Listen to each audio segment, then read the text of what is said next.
Hi guys, ako nga po pala si Dong A at ngayon sa video po natin na to ay magre-react po tayo sa video ni Kuya Ken's TV.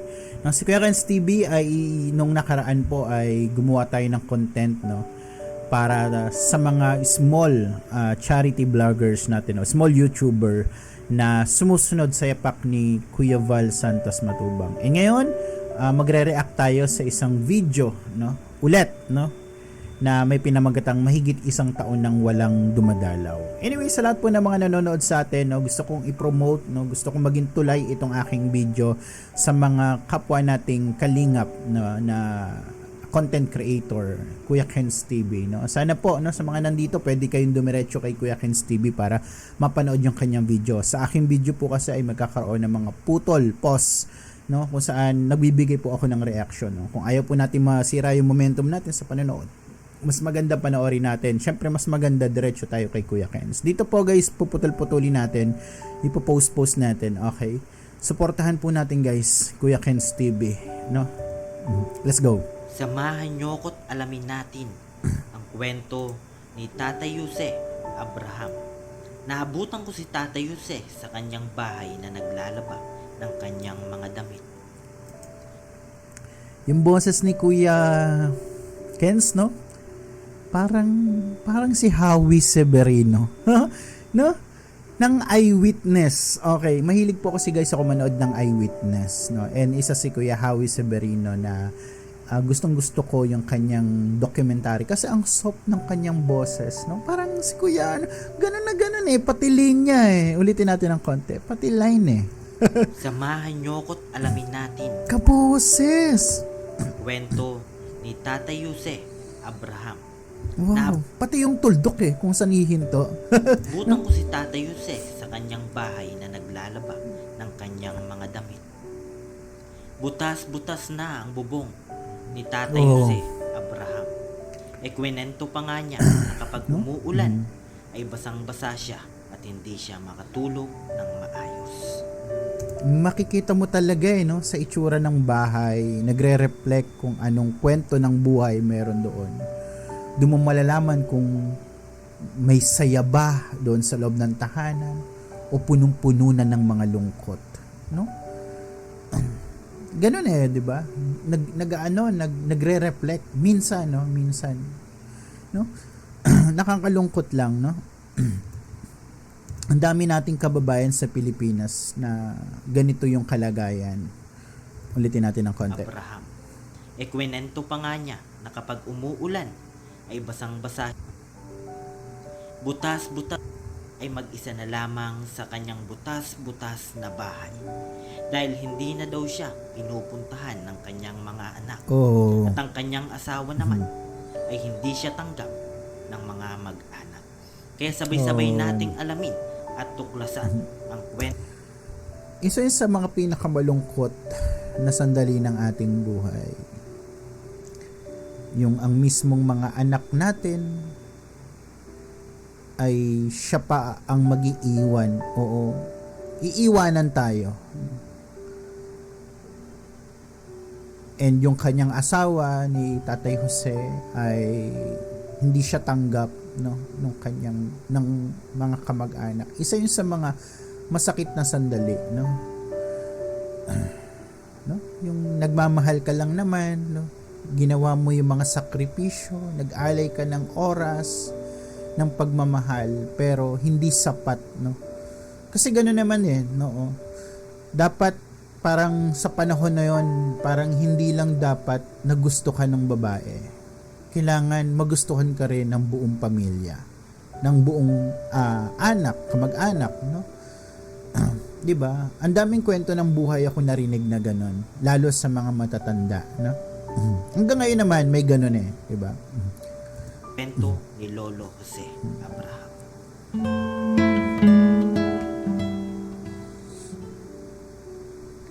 Mga kalingap, isang maliwalas na umaga sa ating lahat. Dito po tayo. Wow, ang ganda ng langit. Tayo sa gilid ng kalsada. May nakita po tayo dito, isang tatay po, mag-isa na lang po sa kanyang bahay. Puntahan po natin mga kalingap.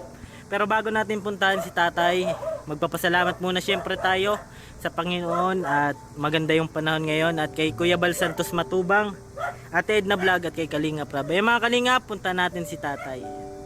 Wow. Ito si Tatay, oh. Tay, good morning po. Ano po yung pangalan niyo, Tay? Hindi, pag naiisip ko yung mag-isa lang sa buhay, para sa, hindi, wala nang dapat itanong. Malungkot talaga. No? Jose? Abraham, ayan. Naabutan natin si Tatay kanina, mga Kalinga po, naglalaba. Yung mga anak mo po, nasaan? Sa Manila. Mga diba, nagpapalman ay mga construction din. Nagpapadala din po. Grabe yung bahay niyo, tayo, butas-butas. Yan, no?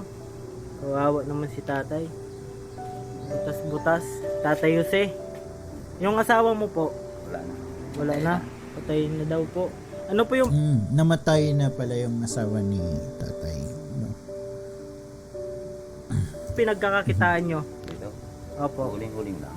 Nag-uuling-uling po kayo. Mga Kalingap. Sa inyo po, sarili nyo po, ulingan. Hindi, nagkikikuha daw ko kahoy. Nakikikuha ka lang po. Itong ano po, lugar na to sa iyo po. Sa mga magulang ko doon, kunyari dyan. Yung mga kapatid mo. Nandyan sila. Nasa Bisaya yun. Isa, Okay. Yan lang po yung pinagkukunan nyo ng pagkain, ng paggawa ng uling. huli. Pag-uling. Halimbawa, wala kayong mauling.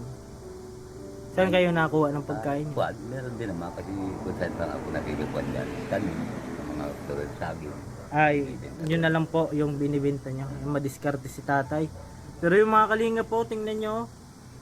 Yan. Bakit di nyo po tayo napapagawa yung bubong? Wala naman pagkikitaan. Grabe. Kasi yun yung problema na tay. Gusto mo natin ipaayos pero wala naman tayong kakayanan. Totoo yun, no?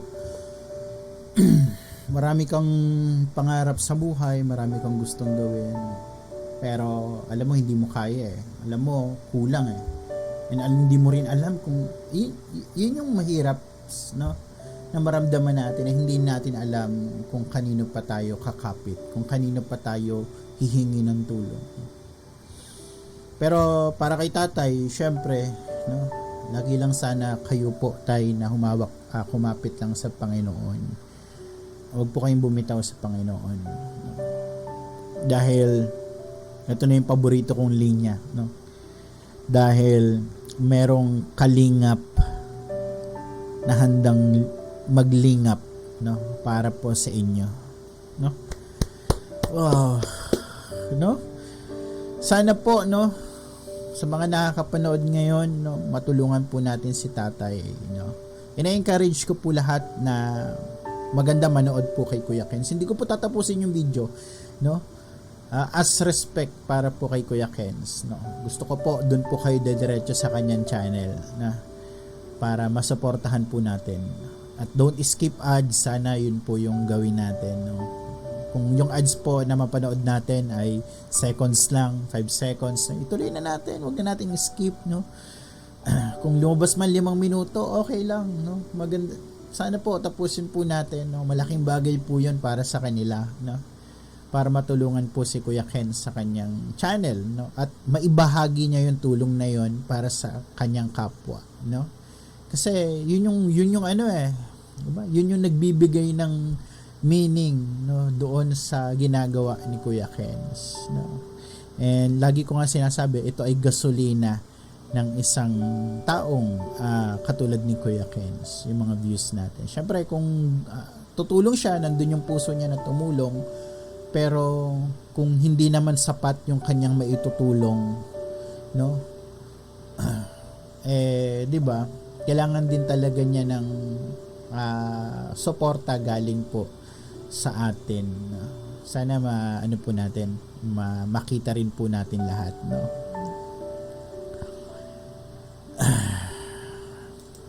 Let's go. Tatay. Sige tayo, pasok tayo para makita pa nila yung ano natin. Ito yung bahay ni Ito Tatay. po, mga Ayan. Kalinga po. Oh. Ayan, mag-isa na lang po dito si Tatay Jose. Wala na daw po siyang anak dito. Nagtatrabaho po. Construction. Construction. Okay. So meron siyang anak Okay? So, meron siyang anak na, I think yun yung tumutulong sa kanya. Nagko-construction. Yan. Dito po siya, natutulog po. Okay. Yun nga lang, syempre pag construction worker, di ba, parang, minsan, ayun talaga, hindi umuuwi, no? Ano lang, parang may kontrata kasi yun eh, na doon na din sila talaga nag-i-stay, no? Hanggat hindi na, ano, tapos yung ginagawa, ano. Oh, yan. Oh, open na open Stay in sa trabaho. na po mga tayo, no? Grabe. Yung sitwasyon ni Tatay Jose. Taga rito po talaga Ang dami nating kababayan na ganito yung sitwasyon sa buhay, no? kayo? Anong ba? Kaya nga, natutuwa rin ako kasi gayon pa man ang daming mga nais na maging charity vlogger. No? Eh, sikat sa Pilipinas yung charity vlogger. Marami ding mga small charity vlogger pa na meron sa atin. No? Sana ay patuloy lumaki yung mga ganitong klase ng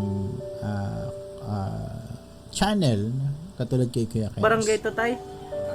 Panisa, ito, sakop ito ng San Felipe, pero dyan ako naabot. San Felipe po to. Hindi, pero dyan ako sa Kayunan. Po mga kalingap, si Tatay, naabutan natin naglalaba. Kumain ka na po? Kain ko lang. Nakakain lang po ni Tatay. Kita. Kung ano lang yung makuha dito, no? Buti mahilig ka tayo magtanim-tanim. Ayun na, dinudungkal ko kahapon. Tataniman ko na naman. Ito mga kalingap po. May mga tanim siya sa palibot. Parang wala daw siyang ano, makain. Kung walang uling, binibenta na yung mga ano, Saging dyan. Yan lang naman ang ko. saging po. Pag minsan nagkikipon ako sa mga tiya ko. Opo. Kasi kanina tayo naglalakad ako. No? Marami tayong nalalaman kwento eh, no? Kwento ng buhay. Ako dyan, nakita ko yung bahay nyo, kala ko walang tao. Kasi butas po. Magtabo ako, kinaritong ko lang. Balik ako kayo ng plan. Po. Kinabukod ko. Kinaritong ko lang. Ah, nag-igib ka po? Saan mo po iniigib? Doon sa kayo na. Buti kaya mo pa no, Tay. Hindi kinakaritong ko naman. Nandan yung balikan ko sa silong. Grabe mga kalingap. Pag napabagit ako ng huli. Sariling Dati diskarte pinapadala si Okay. Tatay. Dati pinapadala ko ng mga anak ko ngayon hindi na. Mga anak na rin naman. Sabi ni tatay. Sariling Pinapadala diskarte na si ako- Tatay. Dati pinapadala ko ng mga anak ko ngayon hindi na. Mga anak na rin naman. Okay. Ibig sabihin, yung mga anak niya dati, ano naman, nag-aabot, no? Yun nga lang, syempre, nagkakaroon niya ng kanya-kanya o sariling buhay, kakaroon ng mga anak, no? Nagkakaroon ng ibang prioridad sa buhay, no? Pero yun nga eh, no? Sana maalala pa rin nila na meron silang ama na minsan nag-alaga sa kanila, no? Na minsan ay, alam mo yun, na nagmamahal sa kanila, no? Na kahit papaano ay madalaw, no? Mabigyan ng tulong, no? Kung meron, no? Mabigyan ng tulong. Pero yung pagdalaw malaking bagay na, no? Pero syempre hindi naman natin alam kung ano yung mga kalagayan ng mga anak nila, kung nasa ang lugar, no? I think isa pa yun sa mga, di ba, kwentong aalamin ni Kuya Kens. Hindi ko alam kung meron na yun dito, no? Hindi ko siya itutuloy, guys, no? Kasi ano lang, konting preview lang, no? Kasi as respect kay Kuya Kens TV, no? Dahil maliit pa kasi yung channel ni Kuya Kens TV, no? And gusto ko dediretso kayo sa kanyang channel. Yun yung gusto ko, no? Panonoorin natin yung buong kwento sa kanya, no? Sana po guys, suportahan natin si Kuya Kens TV, no? At lahat ng mga small YouTuber na kilala natin, no? Kay Kalingap Edwin TY, kay Kalingap Pros, yan, yung mga bagong content creator, small YouTuber, supportahan po natin, no? At ngayon guys, hindi ko na patatagalin itong video na to, no? Ako po ay nagpapasalamat sa lahat, no?